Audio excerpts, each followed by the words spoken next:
Hello friends, आज के इस वीडियो में आप सभी का स्वागत है। मैं हूं अरविंद कुमार, मोटिवेशनल स्पीकर। आप सभी के लिए लेकर के आया हूं रिच डैड पुअर डैड से रिलेटेड कुछ कंटेंट्स, जिसका मैं ब्रीफ आपको बताने जा रहा हूं। Rich dad poor dad written by Robert Kiyosaki, जिन्होंने बहुत ही ब्रीफ में ये बताने का प्रयास किया है कि किस प्रकार से हमारे लिए पैसा काम करेगा। हमारे लिए पैसा जब तक काम नहीं करेगा तब तक हम फ्री नहीं हो सकते। Freedom of money, freedom of time अगर हमें चाहिए तो उसके लिए ये ज़रूरी है, आवश्यक है कि हमारे द्वारा कमाया गया, हमारे द्वारा अर्निंग किया गया पैसा भी हमारे लिए काम करे। यही सबसे बड़ी फैक्ट है और यही बताया है रिच डैड पुअर डैड के बुक में रॉबर्ट कियोसाकी ने।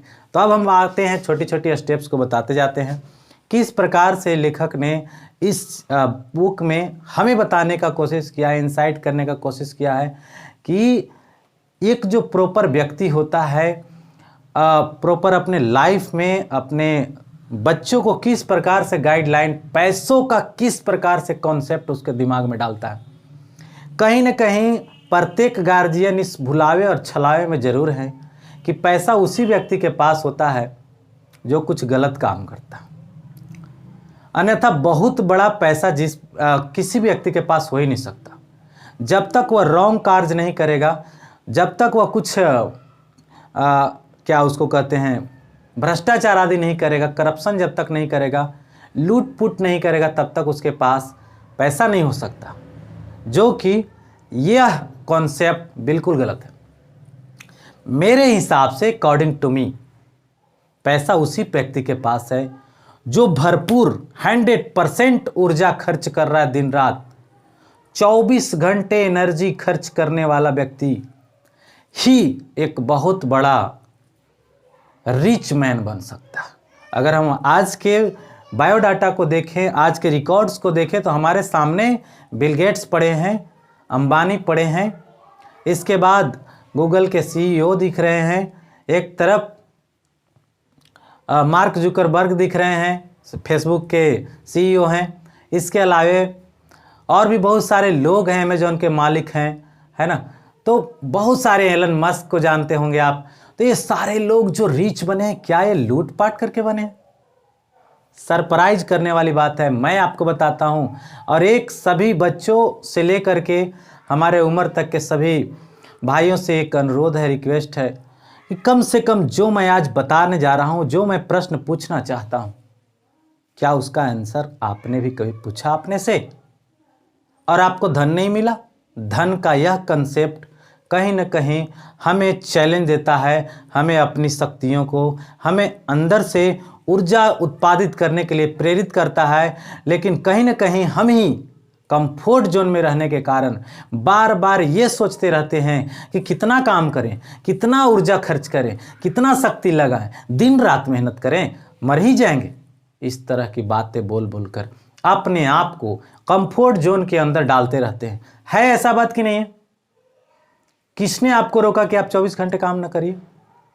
कौन आदमी ने बताया आपको कि 24 घंटा बिना काम किए, बिना मेहनत किए, बिना 100% एनर्जी खर्च किए, बिना अपने आप को अपग्रेड किए आप एक बहुत अच्छे और धनी व्यक्ति बन सकते हैं? किसी ने नहीं कहा ना। फिर ये जो कॉन्सेप्ट हमारे और आपके बीच में है, वो कहाँ से है? एक सोसाइटी में ये एटोमोशन में चलता हुआ एक कॉन्सेप्ट है जो बिल्कुल गलत है। और आप जब रॉबर्ट कियोसाकी की पुस्तकों को पढ़ेंगे ना, पूरा लाइन वाइज पढ़िए, ऑडियो सुनिए, कुकू एफएम पर मिल जाएगा आपको, तो ये आपके दिमाग से कचरा जो है निकल जाएगा। उन्होंने एक बच्चे को, जो एक शिक्षक का बच्चा होता है और उसका जो फ्रेंड होता है वो एक इंडस्ट्रियस का बेटा होता है, तो जो शिक्षक के पिता होता थी, जो बेटा होता है, वो अपने पिता के बारे में ये कॉन्सेप्ट जानता है कि उनके पिता ये कहते हैं कि पैसा सभी फसादों का जड़ है। बताइए, पैसा सभी फसादों की जड़ है? क्या ये बात सही है या गलत है? 100% गलत है। मेरे हिसाब से या आपके हिसाब से भी पैसा ही सभी समस्याओं का लगभग सॉल्यूशन है। अंततः हम सभी का अंतिम उद्देश्य पैसा ही है। यदि कोई गार्जियन अपने बच्चे को बहुत ज़्यादा ध्यान दे रहा है, पढ़ाने लिखाने का प्रयास कर रहा है, होम ट्यूशन से स्कूल कोचिंग किताब तक खरीद रहा है, तो उसका अंतिम उद्देश्य यही है कि आगे जाकर बड़ा बनेगा और अच्छा खासा पैसा कमाएगा और अपनी भी ज़िंदगी ठीक रखेगा और हमारा भी देख रेख अच्छे से कर देगा। अपनी आवश्यकताओं को जितना हद तक हो सके वो पूर्ति कर लेगा यदि उसके पास यह क्वालिटी होगी। तो लास्टली कहाँ हमारा ध्यान गया? पैसा। हाँ, ये बात सही है कि पैसा पैसा ही नहीं होता, बट एक बात और सुन लीजिए, जितने भी रिच मैन बने हैं, जितने भी महान हस्तियां हैं हमारे देश के या पूरे वर्ल्ड के, उन्होंने सिर्फ पैसा नहीं जमा किया है, उनके पास इज्जत, प्रतिष्ठा, मान, मर्यादा, शोहरत, प्रसिद्धि सब कुछ है। ये बात सत्य है कि नहीं? क्या है आपके पास है? हमारे पास है? नहीं है। और वो आएगा कि नहीं आएगा? आएगा।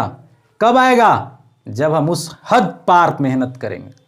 हद पार मेहनत का रिजल्ट हद पार तक होगा। इसलिए हमारे दोस्त, हमारे फ्रेंड्स, बुद्धिजीवियों, आप सभी से रिक्वेस्ट है कि आप रिच डैड पुअर डैड के कंटेंट्स को जरूर पढ़िए। उसको जब आप एक बार पढ़ लेंगे ना तो समझ में आएगा। एक जगह कहानी का एक स्क्रिप्ट बड़ा ही मज़ेदार है। वह बच्चा जो टीचर का बेटा है, वह इंडस्ट्रियस के बेटे से पूछता है कि तुम्हारे पिता इतना धनी कैसे हैं? तो वो बच्चा बोलता है कि मुझे क्या पता, ये तो पिताजी ही बताएंगे ना। तो वह उनके पिताजी से मिलने जाता है और उनके पास टाइम नहीं होता है। क्यों नहीं टाइम होता है? क्योंकि वो अपने ऊर्जा का 100% खर्च करते हैं एवरीडे। उनके लिए आज का ही दिन महत्वपूर्ण है, कल कोई दिन नहीं है, ऐसा मान करके प्रत्येक दिवस को एक बेहतर से बेहतर सुपर दिवस मनाने की कोशिश करते हैं। अतः आपसे भी गुजारिश है। और जब उनसे पूछा जाता है, कई दिन ऐसा वेट करते करते करते एक दिन मुलाकात होती है गलती से, और भेंट होने पर वो बताते हैं कि आना मेरे ऑफिस में, मैं तुम्हें बताऊंगा सीक्रेट कि कैसे होता है धन का ब्लूप्रिंट क्या है। जब मैं ये चीज़ सुन रहा था ना ऑडियो के माध्यम से, लॉकडाउन के समय में पहली बार ये पुस्तक में सुना था, तो मेरे दिमाग के जो था ना उड़ गया इसकी बात को सुन करके। मात्र 10 पैसे देते थे उस बच्चे को खाली ऑफिस में आ करके छोटे बड़े काम करने के लिए, और बदले में उसको कुछ नहीं बताते थे। वह बच्चा रोज़ सोचता था कि आखिर क्या हो रहा है, हमको तो ये बताने के लिए बोले थे कि हम सारा ब्लूप्रिंट बताएंगे धन का आखिर क्या है, क्या करना पड़ेगा रियली में, आखिर क्या है, सत्य क्या है। उनको अपने पिता से पता नहीं चल रहा था। रुकते रुकते रुकते रुकते कुछ दिनों तक विलम्ब किया। इसके बाद वो उसके रहा नहीं जाता और बोलता है कि हम आपके पास नहीं रहेंगे, अब आप बताने वाले में से नहीं, आप झूठ मूठ के हमको समय बिता रहे हैं। और तब वह इंडस्ट्रियस बताता है, यही है सबसे बड़ी फैक्ट पैसा के ब्लूप्रिंट की। वह कौन सा? धैर्य। जब तक धैर्य साहस नहीं रखोगे, पैसेंस नहीं रखोगे, तो सामने वाला आपसे परीक्षा लेगा। अब सामने वाला कोई भी हो सकता है, सामने वाला आपका काम हो सकता है, सामने वाला आपको सिखाने वाला हो सकता है, सामने वाला आपका गुरु हो सकता है, मेंटर हो सकता है, एडवाइजर हो सकता है, कोई भी हो सकता है। और जब तक हम पैसेंस के साथ उसके साथ टिके नहीं रहेंगे, तब तक वह हटली बताएगा कैसे। कोई आपको ये सिंपल आइडिया थोड़ी है, कोई सिंपल चीज़ नहीं है ये आइडिया बताना कि how can you become the richest person, कैसे आप फ्रीडम ऑफ मनी प्राप्त करेंगे, कैसे फ्रीडम ऑफ टाइम आपके पास होगा। ये चीज़ कोई सीक्रेट है, बहुत बड़ी सीक्रेट है। और इसे प्राप्त करने के लिए पावर ऑफ हैबिट पहला चाहिए, और इसी पावर ऑफ हैबिट के मदद से लोग सक्सेसफुल हुए हैं।